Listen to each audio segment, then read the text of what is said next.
Bonjour à tous et bienvenue sur Radio SIP, Sales in Progress, le cabinet de développement stratégique et commercial des entreprises performantes.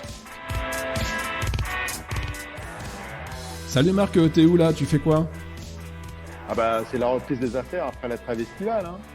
Fini la campagne et la farniente. Retour au digital et au business. Mail, webinar, internet, rendez-vous, formation, intervention et démarche commerciale bien sûr. Bravo, tant mieux. Moi c'est pareil mais un peu moins bien. Ah bon, t'as un souci? Je peux t'aider? Écoute, peut-être, je t'explique. Notre commercial a répondu favorablement à la demande un peu particulière d'un client. Okay. Et en examinant à fond le sujet, nous nous sommes aperçus qu'il n'était pas raisonnable pour nous de le faire car cela ne rentre pas dans notre champ de compétences. D'accord. Alors maintenant, je dois rappeler les clients et je me sens bien bloqué, tu vois. Comment lui annoncer, quoi lui dire, comment faire. Ouais, je comprends. C'est pas bien confortable. Il y a des solutions. Allez, vas-y, dis-moi tout.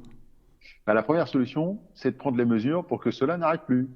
Au minimum, cela t'aide à t'améliorer. C'est donc une expérience positive. Et cela consiste en quoi? Tout d'abord, il faut que tu formes ton commercial pour qu'il connaisse parfaitement tes produits et tes méthodes. Ainsi, il sait jusqu'où ne pas aller trop loin.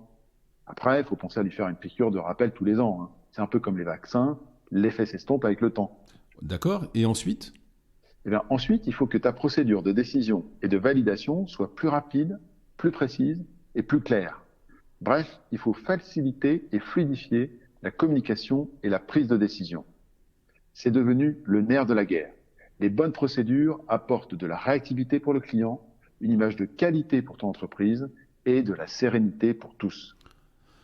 Entendu. Mais là, ça ne règle pas du tout mon problème actuel. Le mal est fait, il faut récupérer la situation. Alors, comment je peux faire, moi? Écoute, tu as deux possibilités, la mauvaise foi ou l'honnêteté. Qu'est-ce que tu entends par mauvaise foi? Écoute, c'est la plus simple et la plus tentante des solutions au premier abord.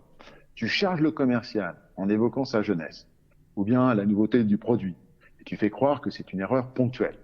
Ça peut marcher une fois. Bon, c'est une grosse ficelle et comme tout mensonge, tôt ou tard, c'est découvert. Donc, à terme, dégradation de l'image de ta société. Tu as aussi de grandes chances de perdre le client et le cercle d'influence de ton client. Bon, je t'arrête tout de suite, Marc. Cette attitude n'est pas du tout le genre de la maison. Parle-moi de la version honnête, si tu veux bien. Ouais, je suis pas surpris. Bon, écoute, ce qui est sûr, c'est que la version honnête, c'est la version qui consiste à reconnaître ton erreur et à présenter tes excuses. Faut t'avouer à demi pardonner, tu le sais. C'est sûr, mais à demi pardonner, ça ne répare pas les désagréments ou le préjudice subi par le client. Oui, mais c'est un bon début en tout cas. Ça limite les effets de la bombe, si tu veux.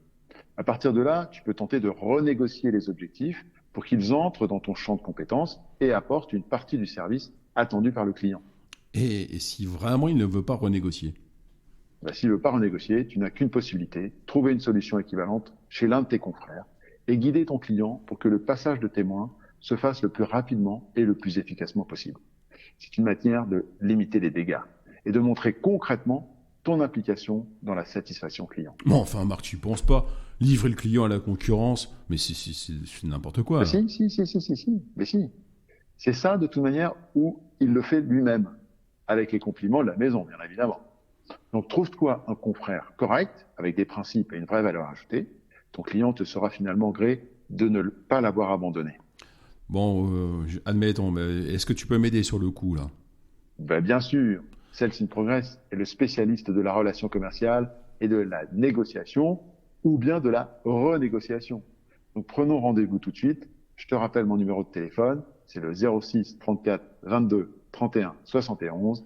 Ou bien tu peux aller sur le site internet www.salesinprogress.com. Merci et salut Marc. Salut Arnaud.